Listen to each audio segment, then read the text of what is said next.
Hey everyone, and welcome to Already Cancelled. I am Peter, that is Connor, and we are going to talk about Twin Peaks Season 2, Episode 18.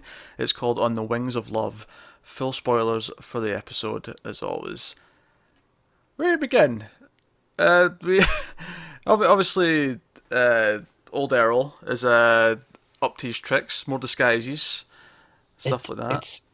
it's like we're watching Scooby Doo. As a little bit, he goes to meet Audrey, which is the one of the three potential queens that he did not meet Yes. last. Although he's looking for a fourth now because he's got them in a suit of cards and he's like, yeah, I've got Well, diamonds, yeah. got spades, clubs, just need the hearts. Anyway, so we have him doing his thing, right, and that's all fine and well. It's somewhat interesting, obviously. Hayward brings the piece that he got at the house last episode to Yep. Cooper and they address that it's something they have to take care of. Uh, and obviously it goes on, but it's not the main focus of this episode specifically. Perhaps the most interesting thing about Earl in this episode comes at the end of the episode, where he is also investigating what Cooper and Truman and everyone else are investigating. Because basically the main plot splits into two things. You've got Wyndham Earl, and you've got this White Lodge, Black Lodge, weird science fiction shenanigans.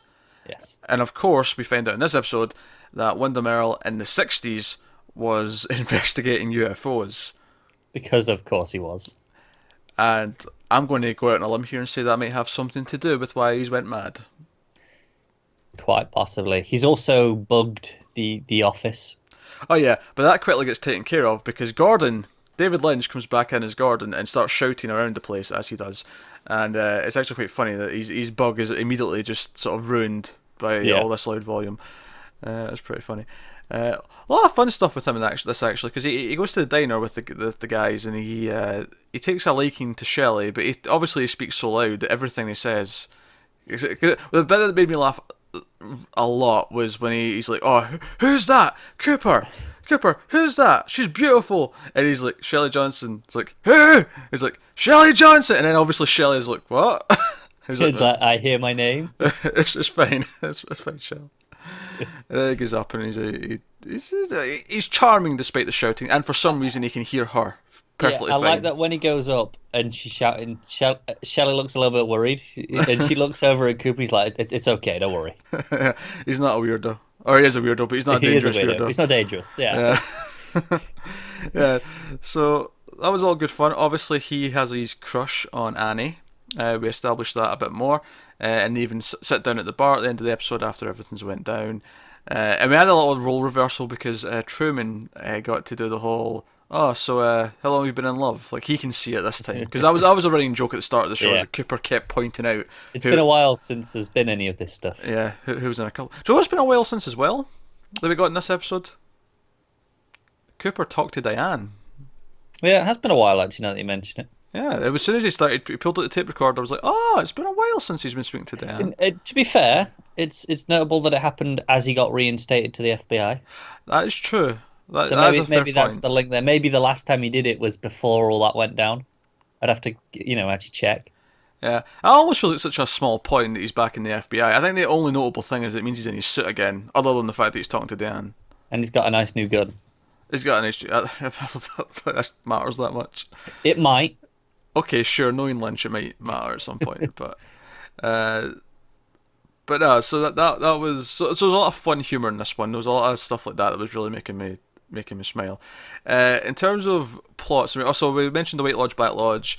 So Cooper's like sort of experimenting with those tattoos that were on the log lady and on Major Briggs, and it's Annie that says, "Oh, that looks like the symbol up a owl cave." There's an owl cave. I know. Oh, I feel like, the sheriff and the others should have gone, hey, with all this talk of owls, there's an owl cave just around the corner, right? I think it's just a name though, so maybe they didn't Yeah, think maybe. about So they go up, which gives us a nice little scene of Andy testing out his spelunking equipment Yes, nice and in the amusing. office. Where exactly he's coming from, right outside the reception window, I'm not entirely sure. How he got there so that Lucy didn't notice him until he was propelling down in front of her, I don't know. But it was amusing, so I'll let it pass. Yeah, pretty much. I'll let it pass. But they go in, they find the symbols, and there's an owl for a start. An owl sort of freaks them all out, and Andy swipes his pickaxe at the wall where the symbols are, and it goes into sort of the top of it where there's a sort of like flame. There's like more to it. Yeah. The symbol that he made was there, but there was also There's like another part above it. yeah, there was some more diamonds and then like a flame at the top, and Yeah. that was happening. And also there's like a light behind it. When the pickaxe go in, there's like a light coming from the other side of the cave wall. Yeah. And then the main sort of diamond part opens up, and this rod kind of comes out with another symbol on the end of it. It almost looks like just a Twin Peaks symbol with an extra peak in the middle. Kind of thing. Like it's two peaks with a diamond in the middle. Yeah.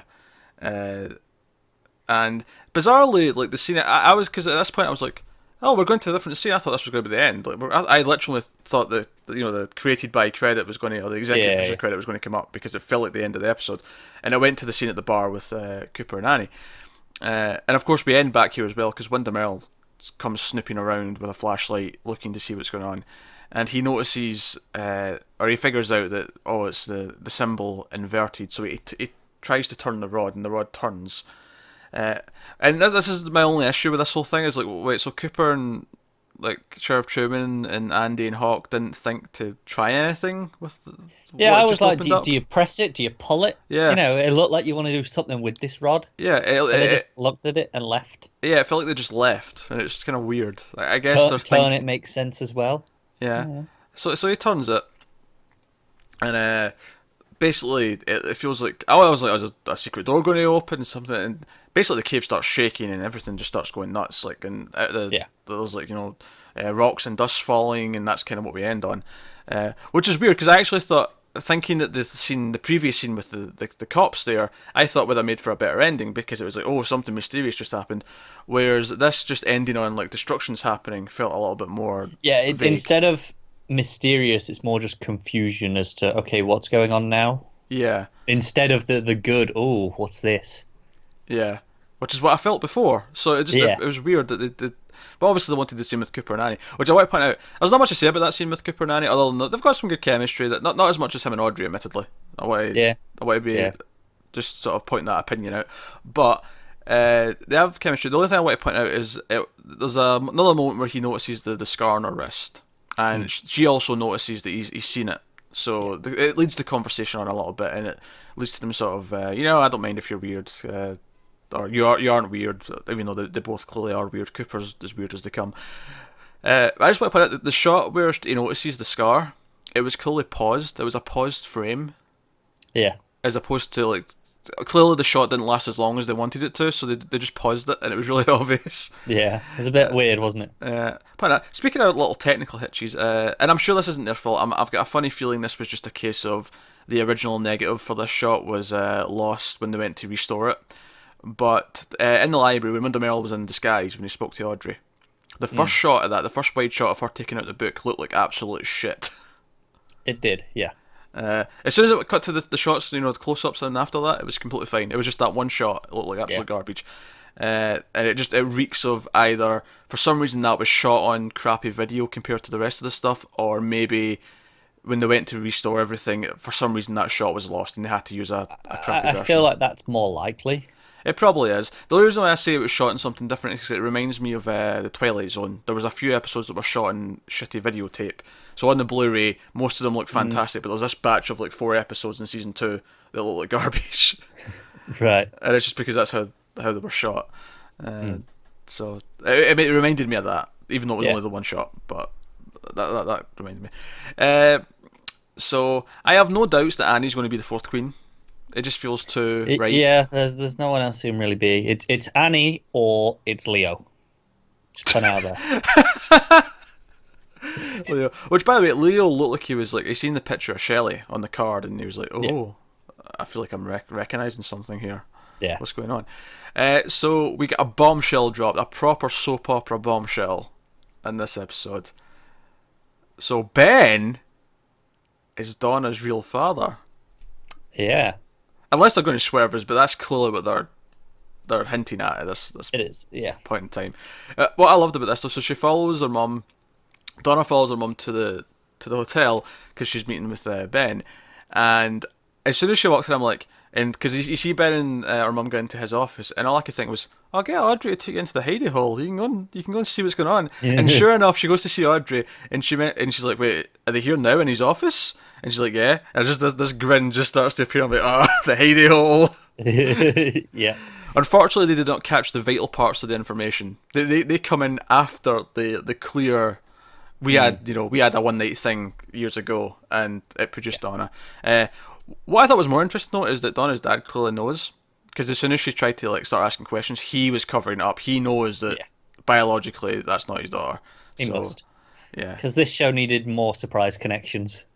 Of course it did. I'll at least say this: I'm glad it was like a 20, well, whatever age Donna is, years ago thing, rather than like it's ongoing. He's having another affair that we've not known about. Yeah. Because he already had Catherine, he already had Laura. Ongoing. It would have felt weird if, on top of this, Mrs. Hayward. So yeah, I'm glad that it worked out that way. But that's cool. Do you like about Ben? I like that he's trying to give up cigars, so he's eating a carrot instead, and he's replaced them so much to the point that when Billy Zane, John, tells him the news that he's fallen in love with Audrey, he pulls out a carrot out of his coat and gives it to him as if he's got a cigar for him. I know. So I will say this was a really funny episode. If nothing else, I was smiling a lot. It was fun. I think that's the main gist of this one. Yeah. Speaking of Donna, she got a postcard. Yeah. I mean, he's gone for now, I guess. Yeah, James was in San Francisco. Apparently he's on his way to Mexico. Depending on how quick the post was. Question is, does he stay gone for the rest of the show? I don't think so. I think he's popping back in before the end. Probably. I think he's popping back in before the end. By the way, I feel like it's weird that we didn't start with because obviously the last episode ended with this cliffhanger of the woman getting into bed with Truman, and she knocks out the guard, and she's like sneaking into bed with them, and it was like pure weird and mysterious. But the fact that we didn't talk about it was kind of indicative of how this show dealt with it, because we had this scene at the start where she sort of is very sexual on top of him, and he's just hallucinating seeing Josie, and then she tries to strangle him, and he fights her off, fights her off, and he's okay, and then for some reason the characters never talk about the fact that he was almost strangled. It's almost like the rest of this episode happens before that, like it's out of order. But it's not, because he's back to being normal and No, exactly. He's got a hangover it can't and stuff, be, but yeah. that's how it acts. And he's also got a scar. He's got not a scar, but like a mark around his neck. I noticed it in the diner. He's got like a bruise from the strangle attempt. But like no one mentions it. No one talks about it. Why did she do it's that? like someone just broke in and tried to kill you. Should this not be a big deal? To be fair, they do mention it briefly, because Cooper says to him it was for sexual jealousy, and he's like, "Oh yeah, I guess that makes sense." And that is it. That is all you get. That's the thing. Someone broke in and tried to kill you. This should be a big deal. And not even just tried to kill you. It was weird and sexual first before she did the actual killing. Yeah. Like, so strange. I think after fighting her off, you'd maybe go, wait a minute, why is she in like a nightie and stockings? Like, why was she? Yeah. Like this. You don't get sexy for murdering someone typically. Maybe she gets off on it. But yeah, so there's like one exchange. Oh, it was for sexual jealousy, and he's like, yeah, I guess that makes sense. And then it's immediately on to the jokes about him having a hangover and throwing up at the mention of food. So I'm not annoyed. I'm just like underwhelmed. Yeah, I guess underwhelmed. I think all I'm trying to say is the reason why we didn't open with it, and the reason why we're talking about it now because we're talking about how it's oddly just kind of ignored for the rest of the episode, but I don't actually mind it, because it was whatever. Like, the rest of the plots are better, so it's fine. Let's deal with those. Dear. So that was pretty much it. That was I will say I proper laughed when Donna went to read the postcard. The guitar version of the theme comes in. It's like, oh, I don't know what this is. I was like, I know what this scene's about. Yeah, that's just. To be fair though, they're so fast and loose with what their themes are. Like, there's a synthy theme that started playing, I don't know, maybe halfway through this season. It's quite a nice little synth piece, right? and I looked it up to see what it was, and it's called Audrey's Prayer. So I'm assuming the first time it played was during a big Audrey scene. Maybe when she was rescued by Cooper. I can see it maybe have been about then. Yeah. But that music's played for several characters in several situations. No, it's true, because one of the main pieces that was, very heavy for a lot of the show was technically Laura's theme. Yeah, it's called Laura's theme. Yeah, but it's used a lot, and not always in relation to her case. Well, at this point, it can be. It can't be now, yeah. But even back when the show was all about that. Yeah, no, it's. Yeah, so it was good, but it's funny that one guitar piece is stayed true to James. Yeah, it's been consistently to do with that. Yeah, no, that's fair. We got another small scene with Nadine and Mike, and I like that he's not even pretending he's someone else. He just sees Donna. He's like, "Oh, hey, Donna." Yeah, and they're just like happy and in the honeymoon phase, I guess. But no, so that was it. No, it was a fun episode. Obviously, we have more of this White Lodge stuff to go. I think connecting Wyndham Earl to it is interesting. I think that makes it a bit more meaty because I feel like he was fun. He was having a fun plot. Don't get me wrong. I was enjoying the there's possible victims, the stuff going on, and now it's bringing in this whole Miss Twin Peaks thing that's coming up. But connecting him to the weird otherworld stuff and the possible alien stuff makes it feel a bit more like it's all part of the same thing, and that's good. Yeah, especially as we go into this final stretch of episodes, it makes like these two plots converge into one. It's like, okay, we're really focusing on one main thing now instead of these two. Yeah. So the questions become like was he abducted like Briggs and the log lady at one point? What experience did he have? Because he was seemingly earlier than those two, because he was in the 60s that he was working on it. Whoever took him was their methods not as good? Did they break him? Kind of thing. Yeah. I don't know. Just sort of thinking. And what's happening in that cave? Maybe we'll get some of that next episode. Maybe they'll withhold it for several. I don't know. Yeah. I mean, there's not that many left, so you can't hold it too long, at least. Yeah. But what is the White Lodge? I don't know. But hopefully we'll find out. So that's episode 18 of Season 2 of Twin Peaks. Let us know what you thought of this one in the comments below. Like, subscribe, all that stuff. Get us on Twitter at mail_fuzz for channel updates. Individual Twitters are on the screen. We'll be back with the next episode sometime midweek. So look forward to that. So thanks very much for watching, guys. We'll see you next time.